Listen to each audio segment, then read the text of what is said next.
اسلام قبول کرنے کے بعد جو ایک چیز مجھے لگتا تھا کہ اللہ پاک نے عورتوں پر جو سب سے بڑا احسان کیا ہے نا، جسے میں کہتی ہوں کہ کسی دوسرے دین نے یا کسی دوسرے مذہب نے اس چیز کے بارے میں نہیں سوچا، وہ واحد چیز پردہ ہے۔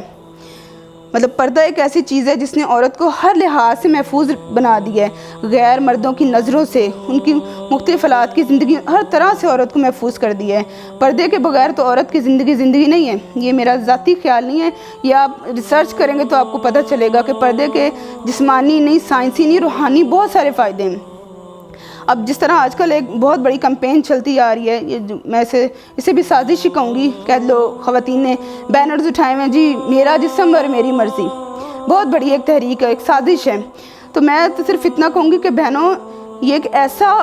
خوبصورت گڑھا ہے جس کے جو بظاہر تو آپ کو خوبصورت لگتا ہے کہ ہم خوبصورت نظر آئیں، ہم اپنی مرضی کریں، لیکن یہ گڑھا ہے، آپ اس کے اندر گرتی جائیں گی۔ اگر کوئی آپ کو زہر کو لڈو میں ڈال کے دے دے گا اور آپ کو بتا بھی دے گا کہ دیکھیں اس میں زہر ہے، کہ آپ کھا لیں گی؟ کبھی بھی نہیں کھائیں گی، آپ کو پتہ ہے اس میں موت ہے۔ لیکن پردے کے بارے میں آپ کو، خواتین کو، اکثریت کو پتہ ہے کہ یہ اللہ کا حکم ہے اور اس میں ہماری ہی حفاظت ہے، ہماری ہی اس میں کہیں نہ کہیں بہتری ہے، پھر بھی وہ لوگ بے پردہ ہیں۔ تو میں ان کی بدقسمتی ان کو کہوں گی کہ آپ لوگ پلیز اس طرف آئیں، آپ پردہ کریں، پردے کے بغیر زندگی کچھ بھی نہیں ہے۔ اگر اللہ پاک نے آپ کو زندگی دی ہے تو اللہ کے احکام کی پابندی کریں۔ یقین مانیے، جو بندہ یا جو عورت صرف خالصتاً اللہ کی رضا کے لیے ایک حکم بھی مانتی ہیں، اس کے لیے برکتوں کے دروازے کھول دیے جاتے ہیں۔ جبری اسلام قبول کروانے کے معاملے میں تو صرف یہی کہوں گی کہ یہ ایک ایسا معاملہ جس پر نہ صرف روز اول سے یہ اسلام پہ الزام تراشی ہوتی آئی ہے اور ہوتی رہے گی، کیونکہ اللہ پاک نے فرمایا ہے کہ جہاد تو چلتا رہے گا۔ یہ جہاد ہی ہے نا، اسلام کے خلاف کوئی نہ کوئی سازش جو ہے یہ لوگ لے کے آتے رہتے ہیں۔ اب یہ نئی سازش ہے، میں تو اسے سازش کہوں گی، بہت بڑی سازش، ایک جھوٹ پہ مبنی، ایک جسے کہتے ہیں نا، انہوں نے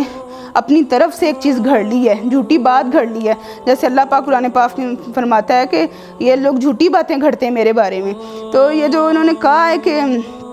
جبراً دین اسلام قبول کروایا جاتا ہے، میں تو اس کو بالکل ایک غلط بات کہوں گی، ایک غیر قانونی بات کہوں گی، ایک مضحکہ خیز بات کہوں گی۔ کیونکہ اللہ پاک نے فرمایا ہے کہ دین میں کسی کو بھی مطلب جبر نہیں ہے کسی پر بھی، آپ چاہیں اختیار کریں، ہدایت صرف اللہ کی طرف سے ہے، اور انسان کو اگر اللہ ہدایت دے دے تو پھر دنیا کی کوئی طاقت اسے روک نہیں سکتی۔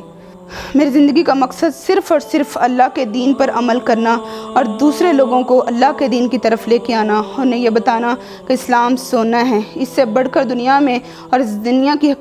جتنی بھی حقیقتیں ہیں ان میں اسلام سے بڑھ کر کوئی نعمت نہیں ہے۔